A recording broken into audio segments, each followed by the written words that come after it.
So karong adlaw is nakapahalin na pud tagtulo ka kulungan guys. Pareharan ni sila sizes 3x5x5 double door. So wala gyud imposible basta magpursigil lang ka diag posting ilabi na ning nanata sa platform online karon. So kani atong panirada diay guys kay magtulo na dita katuig ni na maligyag kulungan.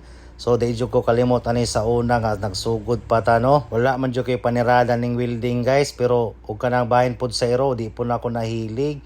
So nagsugod jud ko ani guys katong nagipa-adapt sa ko na iro, nagisabayan po ko sa kumpare na nga time. Maong siya gyud nagkapursige na kog magbuy-buy iro. Syempre naluoy po ko sa iro nga akong gi-adapt.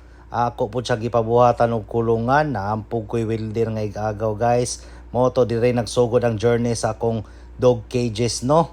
Og hangtod karon ato na gyud nadala-dala ning panirdaha og isa po ni sa atong source of income karon guys no. So mapasalamaton jud ko sa mga nahimong instrumento ngano na kay anit tag panirada no. So maong wala gyud imposible labi na magsugod-sugod kang negosyo basta imo lang yun ang i-try og imo lang yun ang masugdan.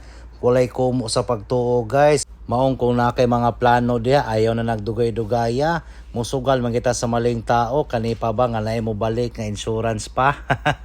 So naga-share lang jud ko sa akong mga experience no. So kung wala ko naga-vlogging o content karon marag dugay-dugay pa na ko ni masulti sa inyo ha.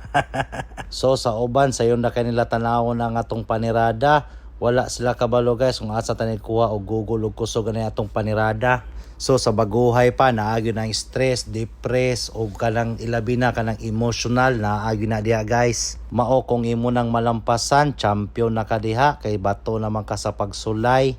Maong dasigo nato ang atong kaugalingon sa mga babag ug mga pagsulay. Naray duha ka sekreto ani guys. Keep inspired and keep motivated. Himuwag inspirasyon tanan og i-motivate nimo imong kagalingon labi na sa mga pagsulay o mga butay nimo diha kay imuha ginang mabati og mabati jud na nimo. So kung nakaabot pa ka dire na part, daghang kay salamat sa iyong pagpaminaw og paglantaw sa tong mga video no. Dili lang nato ni kalimtan guys atong unahon og kasing-kasing ang pag-spread love, kindness, respect and be thankful to others. Bye-bye.